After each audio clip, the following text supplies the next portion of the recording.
O meu nome é Carlos Cadavez, sou Presidente do Conselho de Administração do Centro Hospitalar Trás-os-Montes de Alto. A minha profissão de base é administrador hospitalar, estou em Trás-os-Montes desde, além de nascer, optei por esta região em 1978. De lá para cá, tive várias possibilidades de sair da região, optei sempre como regionalista de ficar cá. Não sei se acrescentei alguma coisa, mas nós temos coisas também muito boas. E nesta região que muita gente critica, é uma região para nós gostarmos. E também temos muitas infraestruturas. Infraestruturas necessárias, mas também suficientes. Quando nós dizemos que temos infraestruturas suficientes, criticam-nos logo que a gente não quer mais. Em relação à saúde, vou-me prender ao Centro Hospitalar Trás-os-Montes de Alto Douro, que se juntarmos a Unidade Local de Saúde do Nordeste, nós em saúde ocupamos 64% do território da Zona Norte. Respondemos, o Centro Hospitalar, à volta de 300 mil pessoas diretamente. Em quase todas as especialidades. Mas seguindo talvez a apresentação, dizer o que é o Centro Hospitalar. Temos um hospital, uma unidade de internamento, o Hospital de São Pedro, em Vila Real. Temos o Hospital Dom Luís em Peso da Régua, que está a começar a ficar desativado e devia ter sido já desativado com a inauguração do Hospital de Lamego. Temos um hospital muito bonito em Chaves, com perto de 30 anos, igual ao de Bragança. O Hospital de Proximidade de Lamego, em Lamego. E depois gostava de fazer referência àquilo que se chama Hospital de Proximidade.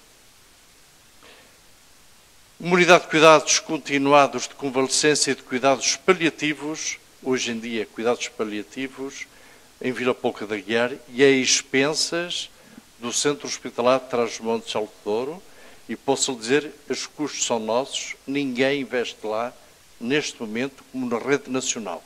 É uma opção nossa do Centro Hospitalar, continuar como unidade de cuidados paliativos, porque eu acho que nós também temos direito. Esta é a unidade de Vila Real, Peso da Régua, que é um hospital muito bonito e que neste momento há negociações para entregar à Misericórdia e à Câmara Local. Com certeza que estão a fazer exigências em relação ao Governo e acho muito bem. E quero uma bela unidade para se fazer aqui um hospital, um hotel geriátrico. Depois, se quiserem saber o que é que eu penso acerca disso, muito bem. Temos o Hospital de Chaves, muito bonito também, muito parecido em capacidade ao Hospital de Bragança, e um novo hospital de proximidade em Lamego, com 30 camas, e serve uma população no Douro Sul de 75 mil habitantes. Esta unidade, portanto, de cuidados paliativos em Vila Real, mas a expensas nossas, abrange, portanto, todos os concelhos de Tâmega e Barroso, do distrito de Vila Real e também o Douro Sul. Não vou perder muito tempo com o número de concelhos, mas são estas as áreas de influência direta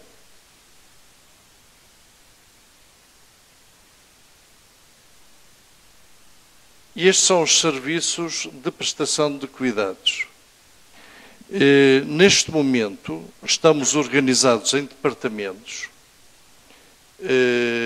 referindo o Departamento de Cirurgia, de Medicina, de Oncologia, de Anestesiologia, Cuidados Intensivos de Emergência, Psiquiatria, Departamento da Mulher e da Criança e o Departamento de Meios Complementares de Diagnóstico. Não vou referir as valências todas, apenas dizer-lhes o seguinte: neste momento o que nos falta, eu penso que ainda não houve oportunidade, é uma unidade, é um serviço de neurocirurgia. Também nos falta o serviço de medicina nuclear. E nessa altura, toda a região de Trás-os-Montes fica servida com todos os serviços médicos existentes. Cirurgia pediátrica não nos compete a nós, deve ser há 2 serviços, portanto, no Porto. Não se justifica, nem tecnicamente, termos um serviço desses. Mas a resposta que eu dei ao Sr. Presidente da Câmara de Vila Real, quando ele me pediu os serviços para fazer, neste momento, o circuito de Vila Real em termos europeus, eu disse-lhe que tínhamos todas as valências e, portanto, estávamos habilitados a prestar apoio em todas as valências. E aquela que não tínhamos, que era a neurocirurgia, nós responsabilizamos-nos pelo tratamento com o transporte, portanto, dos doentes. A Câmara não tinha nada que, ou não tem necessidade de se preocupar com esse tipo de situação. Esta foi uma apresentação em termos de estrutura e gostava só de referir o seguinte: além destas estruturas na saúde, dos 64% do território que servimos, território diretamente e também indiretamente, temos mais 3 unidades hospitalares, a de Bragança, a de Macedo, Cavaleiros e a de Mirandela, com valências diferenciadas. Pois cada concelho do interior tem um centro de saúde. Há várias urgências. Como é que estão organizadas neste momento? No centro hospitalar temos 3 urgências. Temos uma médico-cirúrgica em Chaves, temos uma polivalente com todas as valências em Vila Real e temos uma básica em Lamego com apoio de medicina e de cirurgia. Em Bragança funciona também uma urgência médico-cirúrgica que serve, por exemplo, a esta região. Em Mirandela, também uma valência médico-cirúrgica em termos de urgência, mas com menos valências. Toda a necessidade em cuidados diferenciados existentes na região do Nordeste tem que ter resposta obrigatória em Vila Real. Antigamente, dizia-se que os doentes passavam pelo Marão a grande velocidade. E muitas vezes também não se acredita naquilo que nós temos. Eu, pela minha experiência, depois de andar 35 anos em administração hospitalar, posso ir conhecendo muito dos hospitais a nível nacional, nós podemos nos orgulhar de muitos serviços e penso que temos estruturas suficientes para investimento em termos multinacionais. Se alguma empresa, como eu ouvi dizer, se quiser funcionar em Trás-os-Montes, uma dos grandes componentes e principalmente exigem é como é que são os serviços de saúde. E por isso nos perguntam várias vezes se respondemos positivamente e em que áreas. Penso que estamos bem apetrechados.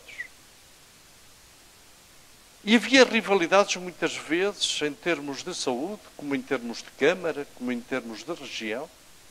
E muitas vezes nós, os transmontanos, não temos desenvolvimento maior por nos digladiarmos entre nós. Eu digo isto, por exemplo, dando um exemplo muito simples. É muito difícil radicar médicos no interior. Neste momento o Governo já vai fazer o mesmo que já se fez noutras alturas, em dar mais algum dinheiro e vai-se pedir às câmaras, talvez, alojamento. Isso não chega. E não é, eu penso que É sempre bom dar rebuçados às pessoas, mas eu penso que não chega. E há uma coisa fundamental, e que eu tive a oportunidade e a felicidade de dizer a nível superior, já a vários ministros, e disse também ao Sr. Primeiro-Ministro, que é o seguinte: nós temos profissionais e técnicos, não só médicos, mas técnicos, altamente competentes do interior. Deixem, prioritariamente, quando eles querem trabalhar no interior, na sua residência, no seu local de trabalho, principalmente os jovens, que tenham prioridade. E isto que eu estou a dizer não é nenhuma falácia do sistema democrático. Não. Se pensarmos nos concursos médicos no interior, o que é que tem acontecido? Como os concursos são gerais a nível da região, as pessoas não querem ficar desligados da função pública e pode-nos calhar em Vila Real ou em Bragança um médico que é natural, por exemplo, do Porto ou de Lisboa. E, muito rapidamente, 1 ano, 2 anos, o máximo, esse médico e a família quer se juntar à família deles. E vai-se embora.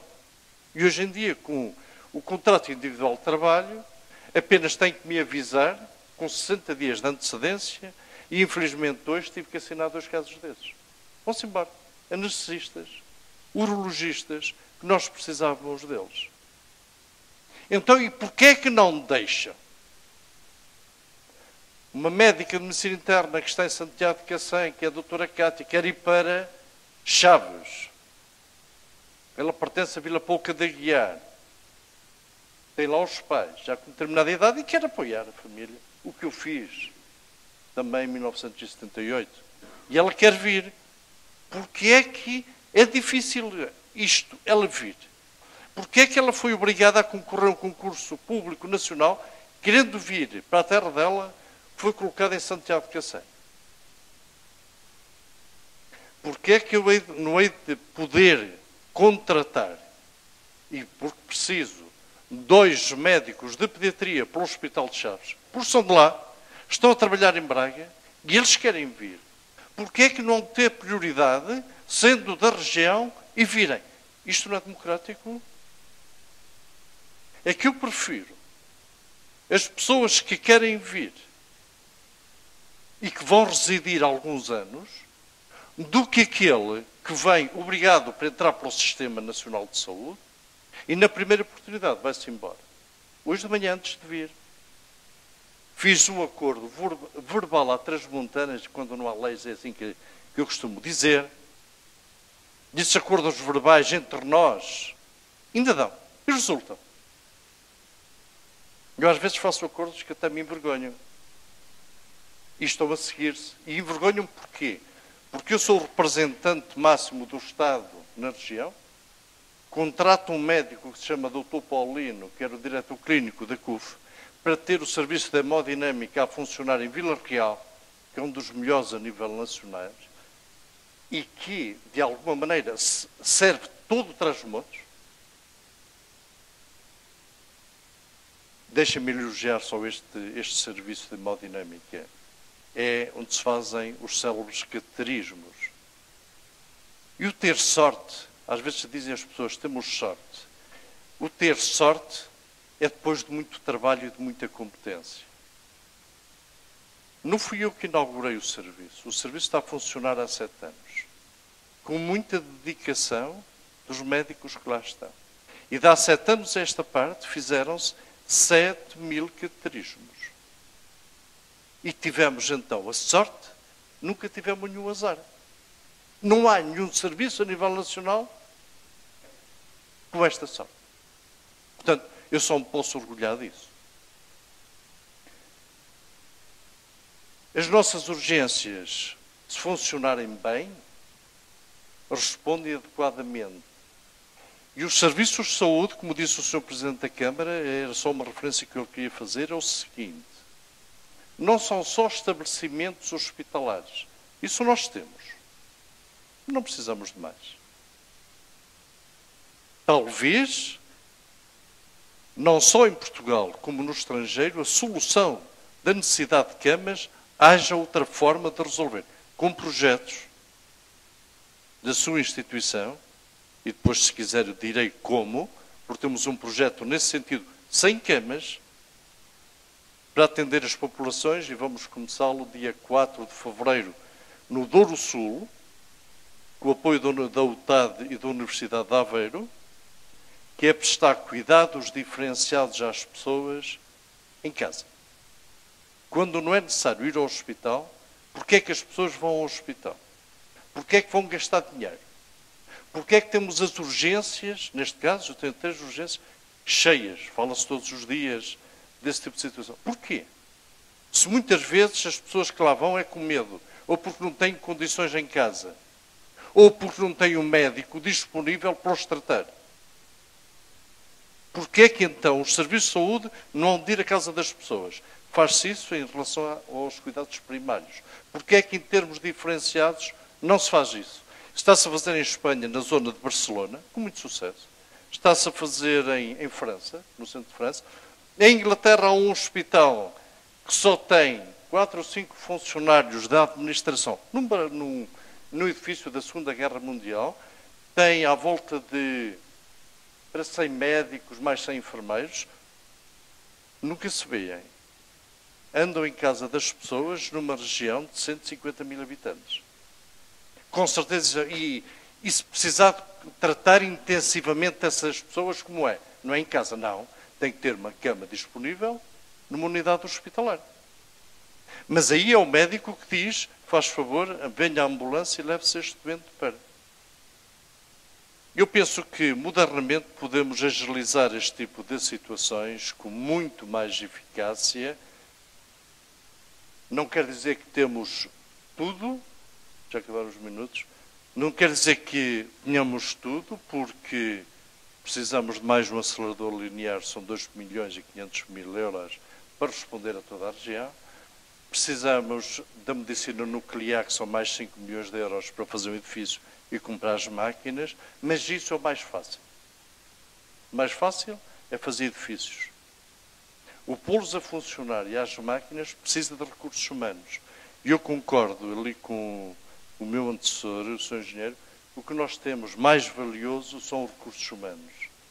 E se os motivarmos a trabalhar, em Trás-os-Montes, principalmente nesta região, temos coisas muito bonitas, trabalham bem e que são eficazes em termos de tratamento. Tudo o que está mal há que criticar para o pormos, como se diz aqui em Trás-os-Montes, as pessoas no rego.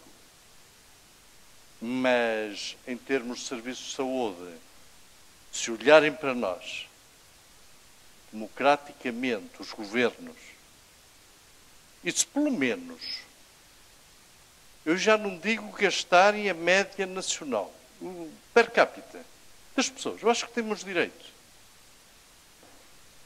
Pelo menos que nos aproximem mais. Que não sejamos pessoas em Trás-os-Montes a gastar 1/3 dos gastos per capita em termos nacionais. Muito obrigado por me ouvirem.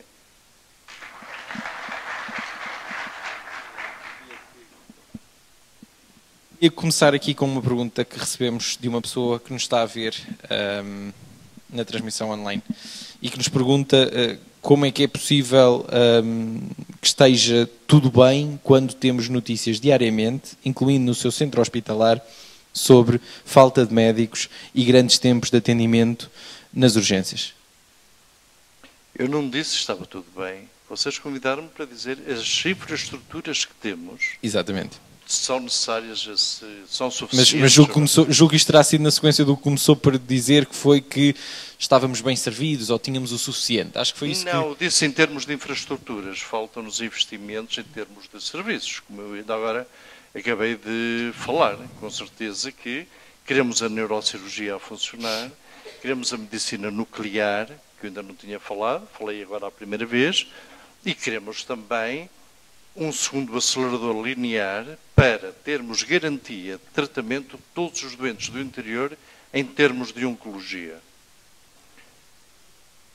As 3 urgências que temos, respondendo à sua pergunta, com certeza que estão cheias de camas. O que nos acontece a nós acontece em termos nacionais. Eu não disse está bem, por amor de Deus. E o que é que podemos fazer em relação a isso? Exato, seria agora a minha pergunta seguinte. O que é que, na sua posição, pode fazer para que as situações, se calhar excessivamente mediatizadas, das urgências que temos visto na televisão ao longo dos últimos tempos, por exemplo, neste caso do centro hospitalar, não se verifiquem? Isto é uma questão puramente de recursos humanos, e se é uma questão puramente de recursos humanos, então o que é preciso para garantirmos que há esses recursos humanos, nem que seja num sistema de suprimir as necessidades imediatas enquanto se definem estratégias como aquelas que defendia, de captação a longo prazo, que, como dizia, fazia todo o sentido. Se alguém quer vir para cá, que venha, não é? Olha, uma das coisas que nos faz falta, durante o ano 2014, concorreram 7 empresas privadas médicas a nível da Administração Regional de Saúde do Norte. Nós, desde janeiro, fomos anulando todas as empresas médicas porque não nos garantiam a urgência 24 horas, 2 médicos clínicos gerais. E se não garantem para uma semana ou para um mês, não vale a pena contratar uma empresa dessas. E, portanto, as 7 empresas foram anuladas. Hoje, espero bem, segunda, terça-feira, que me deem uma autorização para contratar diretamente e sem concurso uma empresa privada, porque todas falharam. Em concursos públicos. E então encontra essa empresa privada. Sabe onde é que essa empresa privada está? É isso que lhe estou... Sei que essa empresa privada, inclusive, tem a sede em Trás-os-Montes. E sei que me vai responder a 2 médicos diariamente, 24 horas, em Chaves e em Lamego. E também em Vila Real, em termos de triagem. Em termos médicos, faltam-nos médicos, cada vez mais. Porque nós não temos poder de concorrência com o litoral. Certo. Muito menos com Braga, com o Hospital de Braga. Braga paga, enquanto que nós temos que nos sujeitar aos vencimentos daquilo que se chama a função pública. Certo. Braga paga mais 1.000 euros pelas 40 horas a qualquer assistente hospitalar. E para que as pessoas percebam, isso é possível porque é um PPP. É uma empresa pública ou privada. Tem uma gestão completamente diferente da nossa. Enquanto que nós temos aquele modelo antigo da função pública, apesar de dizer que somos uma empresa pública do Estado, temos as regras muito centralizadas. E por isso, o médico, se ganha 2.750 euros, um assistente hospitalar, neste caso no Porto, há lá população. Aqui não há população, para a iniciativa privada. E o médico opta, muitas vezes, principalmente no centro transmontano, ir para o litoral. Certíssimo. A questão é, qual é que é a capacidade que o senhor tem de fazer pressão central para que estas situações sejam minimizadas com algum tipo de discriminação positiva que se calhar tem que existir para que os médicos não deixem estas regiões ou não se queiram fixar nestas regiões, não? Olha, vou dizer a primeira vez em público uma ideia que eu tenho, porque isto já foi aplicado por um ministro. Certo. Que é o seguinte: é interessante o apoio dos presidentes de Câmara à vinda de médicos em termos de alojamento, por exemplo, facilitar o alojamento. É interessante o Governo discriminar positivamente, e estamos a falar de médicos, dando um montante monetário para virem também. Isso também é um resultado. É bom. Mas uma despesa de deslocação, é isso que está a falar? Mas há outra, sim, mas há outra que é mais importante. Há um relatório publicado, até pelo antigo governo, por um amigo meu que foi ministro, que se chama professor Correia de Campos, um grande homem, que mandou fazer à Universidade de Coimbra. É um relatório que está na ACSS, em Lisboa, no Ministério da Saúde. Sim. Em que diz quais são as especialidades que têm excesso de médicos. Certo. Então,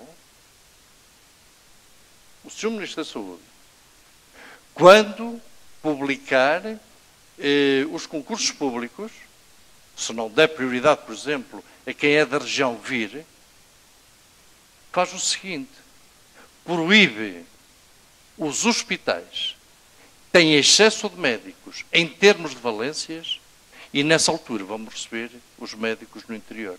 Por se aplicar o mesmo critério, que são desligados da função pública, imediatamente nós temos as vagas preenchidas no interior. Portanto, uma discriminação positiva não só por geografia, mas também por especialidade. Com certeza, eu não posso fazer uma equivalência de um serviço, por exemplo, de anestesia, que são médicos altamente necessários e deficitários a nível nacional, em que nós, a nível do centro hospitalar, temos 15, precisávamos de 30, para pôr os blocos operatórios e as salas de operações todas a funcionar em Chaves, em Lamego e em Vila Real. Muitas vezes não temos tempos por falta de anestesia, e sabemos de um hospital do Porto que tem um quadro médico de 80 anestesistas. 80. Um hospital. Não lhe vou referir os outros. E essa leva-me aqui, não quero deixar de não usar essa sua afirmação para a pergunta que tinha aqui reservada a seguir, que é talvez uma questão agora no outro sentido, não no sentido da população, mas agora pondo-me aqui como um bocadinho de advogado de defesa do centralismo. E uma das coisas que se diz muito é que há um grande despesismo, há um grande gasto, há uma grande falta de controlo nos hospitais portugueses.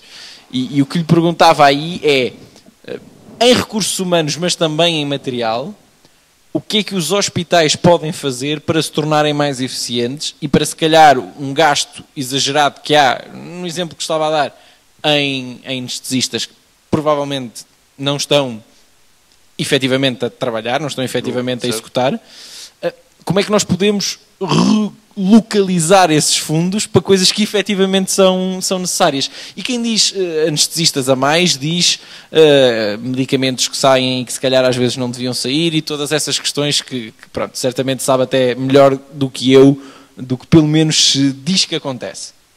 Sabe que eu sou apologista de uma situação que é o seguinte: eu acho que cada vez mais devemos fazer com que os médicos vão aos doentes em vez dos doentes irem aos médicos. Certo. O que é que eu quero dizer com isto? Há coisa de 15 dias assinei um protocolo com o Conselho de Administração da Unidade Local de Saúde, porque já vários oncologistas estiveram em Macedo Cavaleiros para tratar os doentes em oncologia, inclusive em quimioterapia, e lá está o litoral. O litoral é mais pródigo em termos públicos e privados, e os médicos vão-se embora. Então há uma possibilidade. Se eu tenho médicos em Vila Real com capacidade de resposta para a população do interior, eu faço o seguinte: então não vem um médico aqui para o Nordeste, mas mando vir os médicos com o apoio deles, voluntariamente, não estou a exigir. Certo, e por isso fiz o acordo. Eles vão começar a tratar todos os doentes de oncologia que estavam a ser tratados em Macedo, vão começar a tratá-los rapidamente, já estão a ser tratados. E vão fazer quimioterapia também em Macedo Cavaleiros. Se algum doente precisar de radioterapia, somos nós os responsáveis por os levar. Deixe-me só pôr aqui outra variante em relação... Tudo isto em saúde é muito polémico. Ninguém tem o dono da verdade. Mas há uma das coisas que eu tenho lutado ao longo dos anos e nem sempre tenho conseguido. Mas agora estou a fazer isso. Vamos lá ver se alguém depois me responsabiliza em termos de Tribunal de Contas. Um doente do litoral tem acesso, para ir ao hospital, tem metro, autocarro, comboio, tem capacidade financeira 2 ou 3 vezes superior aos transmontanos deste lado, e, portanto, os hospitais não pagam deslocações. Certo. Como é que eu tenho um doente daqui de Freixo de Espada assim, todo mogador, a ser tratado em radioterapia em Vila Real, e quando digo em ser tratado são 35 sessões seguidas, diárias, portanto, são 35 dias seguidos. Quem é que tem capacidade financeira, por expensas próprias, se deslocar. Eu acho que aqui o Serviço de Saúde, enquanto tiver dinheiro, deve pagar a ambulâncias para transporte dessas pessoas. E pronto, acho que aí... Eu estou a fazer isso. Eu estou a fazer isso. E acho que está a fazer muito bem e acho que a população refletirá nisso também. Mas a questão é, acho que disse aí uma pergunta, uma questão importante, que é, se tiver dinheiro. Tem dinheiro? Falta-me. Falta-me dinheiro, sabe que eu sou um gestor público e com certeza tenho que apresentar contas ao Sr. Ministro da Saúde e, neste caso, ao Tribunal de Contas. E sou responsabilizado por isso, civil e criminalmente. E, portanto, eu também não quero ser mau gestor público. Mas, para isso, nós somos já 2.500 colaboradores. Também temos muitos técnicos e economistas a trabalhar connosco. E também lhe posso dizer e afirmar, neste momento, com certeza, que a garantia de sustentabilidade do centro hospitalar passa por nos financiarem mais 11 milhões de euros por ano. Certo. Com isto, tudo o que nós temos em termos de defesa das populações, em termos de cuidados médicos, nós vamos consegui-los. Por exemplo, um doente que venha de Chaves para Vila Real ou de Lamego para Vila Real, além disso, ainda por cima tem portagens. Temos uma autoestrada, mas tem portagens. Andam 30 carros por dia do centro hospitalar entre Chaves, Vila Real e Lamego. Eu estou a falar nisto porque é o maior centro hospitalar do país em termos de distância entre as... Sim. E gastamos à volta de 2 milhões de euros em transportes. Temos neste momento 90 e tal empresas em que entram todos os bombeiros do Nordeste, desde Freixo Espada à Cinta até Sernancelho, a quem pagamos obrigatoriamente, e parece para mim que os pagamentos estão à volta de 60 dias, porque o acordo é entre 60 a 90 dias. Se me disser, então está-os a privilegiar, estou. Em princípio, eu acho que também é um direito ter uma discriminação positiva de privilegiar as pequenas e médias empresas da região. Os prestadores locais, não é? Os agentes locais. Sim, por sabe porquê? Porque são os mais pobres. E o dinheiro que recebem é mesmo para gasóleo e para vencimentos, não é para mais nada.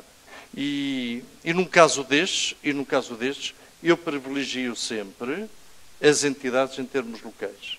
Não sei se posso dizer isto em público, eu acho que ninguém nos está a ver, mas faço isso há 35 anos. Faço isso há 35 anos. Boa prática. Agradecer a sua presença, perguntar se há aqui alguma questão. Então, eu espero que se estejam a guardar para o debate e o debate seja um momento em que não conseguimos parar as vossas perguntas. Muito obrigado. Obrigado.